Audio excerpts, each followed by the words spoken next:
excommunicated from the church. So what do? They immediately organize their own Reformed church. William Law, they elect William Law to be their president of their Reformed church. His brother Wilson is one of his counselors, and the Fosters and Higbees are their apostles. They also propose to start a newspaper to inform all of Nauvoo and its citizens, the surrounding citizens, of Joseph Smith's fallen prophetic role and to expose him and his wicked practices. They decided to call the newspaper the Nauvoo Expositor as a whole. On June 7th, 1844, the first edition and only edition of the Nauvoo Expositor rolls off the press, and it lists a litany of charges against Joseph Smith. One of them is they are against some of his doctrines. We hope many items of doctrine is now taught, some of which, however, are taught secretly and denied openly. In other words, they're hinting at plural marriage. And others publicly, considerate men will treat with contempt. We declare them heretical and damnable in their influence, though they may find devotees. How shall he who has drank of the poisonous draught teach virtue? We are earnestly seeking to explode the vicious principles of Joseph Smith. They also, in the Nauvoo Expositor, they decried Joseph's, quote, attempt at political power and influence, and don't think it's in accordance with the Christian religion. They really don't like what he's just recently taught in the King Follett sermon, that there are many gods, or that we can become like God, and they call that blasphemy. They don't think that Joseph and the church should be involved in temporal or financial affairs and concerns, something that Oliver Cowdery himself, when he left the church, had issues with. They seem to have issues against Joseph's dealings with finances and temporal things, and maybe even the law of consecration in the church. Also, they don't like any secret societies and combinations under penal oaths and obligations, and call them anti-Christian. They could be referencing two things here. They either don't like the temple endowment ceremony and this quorum of the anointed that Joseph has initiated, or they're getting at, in Missouri, that I've talked about in a previous lesson, the Danites, and Danites who punish people who oppose the church.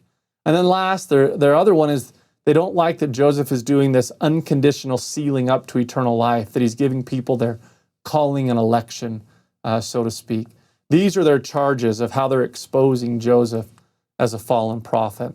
And when this paper comes out, Joseph's having none of it.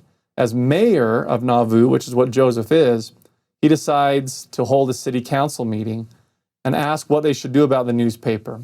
The city council deems it as a public nuisance, meaning that it could lead to threats and problems. Now, really quick, today, particularly in America, where freedom of speech and freedom of the press is sacrosanct, we have to understand also that when we think that Joseph wants to shut down, or that the city council wants to shut down a press or a newspaper because it could lead to violence, we do that in the world today. We do have freedom of speech, but I cannot go onto an airplane and shout bomb and say freedom of speech, because it will incite panic and could lead people to be hurt, and I could be held liable. So my speech is limited. In the same way, they felt that this newspaper had the potential to bring about a Missouri extermination scene on Nauvoo. So they want to stop it from being published, not just to protect the reputation of Joseph Smith, but to protect the broader church. That seems to be their motive in doing it. It's easy to criticize in hindsight, but that seems to be their understandable motive of it. Joseph's journal says this: about 8 o'clock, the marshal reported that he had removed the press and printed papers and fixtures into the street and fired them. This was done because of the libelous character of the paper in slandering the municipality of the city. The posse, consisting of some 100, returned with the marshal in front of the mansion, and I gave them a short address and told them they had done right, that they had executed my orders required of me by the city council, that I would never submit to have another libelous publication established in the city. I cared not how many papers there were in the city, if they would print the truth, but would submit to no libels or slanders from them. The speech was loudly greeted by 3 cheers 3 times. The posse dispersed, all in good order. Then look at this note. Francis M. Higbee and others made some threats, which will appear in due course of investigation. And then a very ominous line, east wind, very cold and cloudy. This will be the action that's going to lead to Joseph's arrest and his death. This is a painting that I did, a quick illustration of the scene where they took the Nauvoo expositor and put the press and everything in the street and burned it, fired it, as they said, in the evening. This company of roughly 100 men. If you've ever been to Nauvoo, by the way, this is on Mulholland Street, up right by the temple. The temple in this painting would be just past that latest building down towards that area.